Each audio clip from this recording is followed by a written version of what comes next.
Muchas gracias, Cristina. Una pregunta para Mariana. Explícanos, en tu opinión, la situación actual de la recogida y gestión del residuo textil en España. Hola, ¿se escucha? Sí. Buenos días. Ante todo, gracias a la Fundación por habernos invitado a estar aquí hoy. El mismo hecho de que haya una organización, un gestor del residuo textil, para nosotros ya es muy significativo, teniendo en cuenta que es un residuo que, por ejemplo, en el paquete para la economía circular es citado muy pocas veces, pero vamos viendo avances a nivel legislativo aquí en España, en las comunidades autónomas y en el PEMAR, de que es una fracción que se reconoce como importante para poder llegar a los objetivos de reciclado que tenemos aquí en España. Entonces, para hablar sobre la gestión y la recogida y gestión del residuo textil hay que hablar de la industria textil, que es una industria muy importante en la economía, especialmente, por supuesto, dentro del sector de consumo. Es la segunda mayor categoría de gasto que existe y, por lo tanto, implica en un consumo de recursos naturales muy importante, implica en una generación de residuos también importante cuando hablamos de la deslocalización de la producción, cuando hablamos del modelo fast fashion de consumo, y todo ello hace que, según un informe publicado por The Ellen MacArthur Foundation en 2013, habla de que entre Norteamérica y Europa anualmente se incineran y se envían al vertedero unas 15 millones de toneladas de residuo textil. Claro, eso en Europa la media de recogida es de un 25%. Aquí en España se estima que ahora mismo recogemos un 10% del casi millón de toneladas que se generan en todo el país. Por lo tanto, con eso queda claro que hay un largo camino por recorrer para poder hacer que esa fracción de hecho colabore a la consecución del objetivo de una economía más circular y de un nivel de reciclado más elevado, ¿no? Humana empezó a trabajar en España en el 87, cuando puso el primer contenedor para la recogida de ropa. Por supuesto, bueno, el año que viene cumplimos 30 años de actividad. Desde entonces hemos visto un cambio interesante e importante en lo que es la sensibilización ciudadana y también de la administración hacia la necesidad de recoger selectivamente el textil. Y eso se ha notado en todas las cifras de recogida, por ejemplo, de nuestra organización, que se han podido ver desde el 87 hasta el 2015, por ejemplo. Entonces, hubo una mayor implementación y profesionalización del sector de la recogida y gestión de ese residuo, pero todavía, cuando se hacen las caracterizaciones de lo que es la fracción resto, se encuentra un gran porcentaje de residuo textil que no se está recogiendo selectivamente. Entonces, sigue siendo muy importante ampliar la capacidad de recogida selectiva en los distintos municipios de España. Igualmente, es muy interesante ver que, por ejemplo, el PRECAT 20, que es el Plan de Gestión de Residuos, el Plan Estratégico de Gestión de Residuos de Cataluña, contempla el textil como una fracción que ayudará a llegar a los objetivos de recogida de la comunidad autónoma, y lo hace fijando para el 2020 una valorización de lo que se recoge selectivamente del 95%.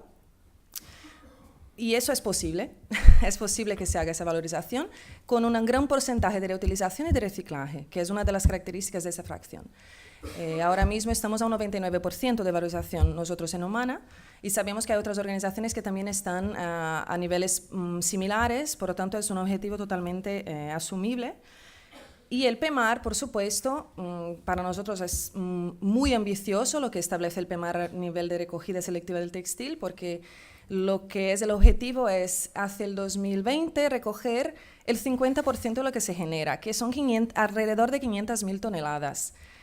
Eso son 40% más de lo que se recoge en la actualidad, que es una estimación que se recoge en un 10%, porque eso es otra cosa que ahora mismo nos falta. Como hay muchos canales de recogida de ese residuo, no hay una figura clara, no hay unos datos claros, unas estadísticas claras sobre lo que se está realmente recogiendo, ¿no? A eso se suma el hecho de que, eso es nuestra visión, la recogida textil debería ir ligada, como históricamente lo ha sido, a acciones sociales, acción social.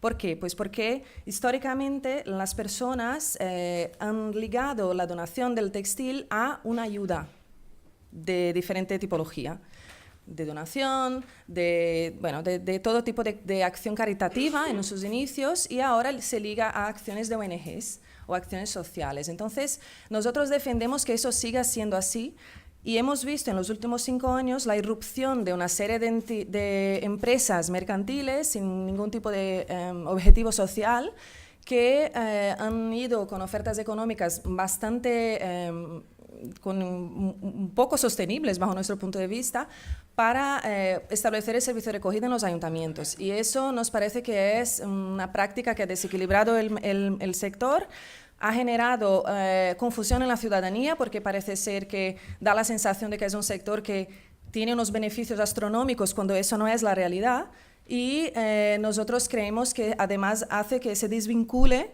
la gestión del textil con la acción social. Entonces, aquí también es una de las situaciones a las que nos enfrentamos ahora mismo en ese sector. Igualmente, en Asturias, ya voy terminando, hay que destacar que acaba de salir el Plan Estratégico de Gestión de Residuos, y justamente se reconoce y se indica a los municipios que esa gestión se haga con ese tipo de entidades sociales. Y eso para nosotros es algo muy positivo, lo vemos como algo muy positivo. Y el hecho de que la segunda mano aquí en España ya no es vista como se veía antes. Ahora ya se ve como una opción de compra real, la ropa de segunda mano, por ejemplo. Y eso lo vemos a través de las 37 tiendas que tenemos. O sea que es un dato también muy positivo hacia la reutilización de esa fracción. Y ya. Muchas gracias. Mariana, la última pregunta de la primera ronda para Juan. ¿Cuáles son los retos que la economía circular supone al sector de las energías renovables? Muy bien, buenos días, gracias. Y gracias por invitar a la Fundación de Energías Renovables a este interesantísimo acto. Claro, para nosotros, efectivamente, desde el punto las renovables comparte, qué duda cabe, los principios básicos de la economía circular. Parece que es el actor bueno por todos los problemas que están generando otro tipo de energías en el uso y consumo de energías fósiles y las nucleares, y en principio parece que estaríamos un tanto exentos de responsabilidad, cuando realmente no es así. La lógica de las renovables es una lógica que cambia el uso del flujo por el uso de la instalación, del stock. Durante estos años, el gran reto, la gran concentración de esfuerzos en renovables ha sido conseguir abrirnos camino y tener un peso cada vez mayor, y cumpliendo objetivos europeos y el empeño de todos los actores sociales que con este tema se han estado moviendo en España. Pero realmente yo diría que la dinámica ha estado bastante ajena a este hecho, que es que el éxito de las renovables implica la ocupación del territorio de toda clase de chismes e instalaciones, desde presas hidroeléctricas a aerogeneradores, paneles, centrales de concentración, etcétera, y realmente tengo que reconocer que en la mayor parte de los estudios de impacto ambiental y de los programas que hemos manejado no hay un adecuado planteamiento de cómo reutilizar o de qué hacer con todos estos materiales al final de su vida útil. Hay comunidades autónomas que en la autorización de instalación en el suelo no urbanizable exigen un plan de desmantelamiento, pero tienen muchas carencias. Esos planes digamos que la prioridad del sector ha sido abrirse camino y sobrevivir a un entorno muy desfavorable, cuando realmente los retos, como tú bien dices, ahora mismo están en el ecodiseño y enfrentarnos a un escenario no tan lejano en el cual nos planteemos distintos peak oils de distintos materiales que forman parte ineludible de la producción de las instalaciones que generan energía de fuente renovable. Y ahí es donde está el asunto, ¿no? Que no podemos seguir aplicando materiales de manera ilimitada para aerogeneradores, por muy importante que sea esta fuente renovable, porque llegamos a un punto de agotamiento y de generación de instalaciones obsoletas, y lo mismo con el resto de las tecnologías. Muchas gracias. Muchas gracias. Vamos a pasar a la segunda ronda y la primera pregunta es para Cristina. Antes hablabas de que debíamos de olvidarnos del residuo, de esa palabra, y empezar a hablar de recursos. ¿Qué instrumentos crees tú que hay que poner en marcha para que eso sea una realidad? Bien, pues en primer lugar, bueno, yo creo que la idea es que se pongan instrumentos que de alguna manera nivelen, ¿no?, las condiciones de mercado de las materias primas vírgenes con las materias primas secundarias o recicladas o como las queramos llamar, ¿no? En este sentido, bueno, pues estamos viendo, ¿no?, se comenta mucho estos días en el sector, pues por diferentes tipos de motivos y de materiales, como por ejemplo la caída del precio del petróleo, pues está afectando a algunos plásticos, ¿no?, reciclados. Entonces vemos que, bueno, pues que aunque hay mercados que más o menos pueden estar maduros o más maduros en el tema de los materiales reciclados, pues hay otros que no, y en cuanto, bueno, pues saltan algunas alarmas, vemos cómo caen, ¿no? Entonces, nivelar es fundamental. Obviamente, para nivelar, pues a veces hay que meter instrumentos, pues que incluso a veces como sector puede que no nos gusten, ¿no? Instrumentos, subvenciones, ayudas, beneficios fiscales, etcétera. Por ejemplo, ideas. Una cosa que pues hablamos mucho en nuestra asociación europea es el tema de si obligar o no, o de alguna manera promover o no, la compra pública verde, ¿no? Esto es algo que llevamos mucho tiempo hablándolo, en general. Bueno, de alguna manera, si tenemos que hacer toda esta transición a la economía circular, donde no va a haber, o va a haber muy pocos recursos que salgan del sistema, porque vamos a integrarlos todos y tal, alguien va a tener que empezar a poner un poco de ayuda en el tema. Entonces, bueno, ¿por qué no las administraciones públicas son perfectas para abanderar esto a través de la compra pública verde?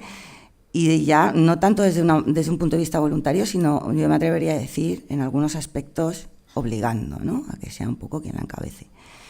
Obligando, pues en sus pliegos, en sus adquisiciones, etcétera, a utilizar, comprar o reclamar de la industria, pues materiales y productos reciclados. Y obviamente bajo unos parámetros de ecodiseño, etcétera. Luego entraré en esto también.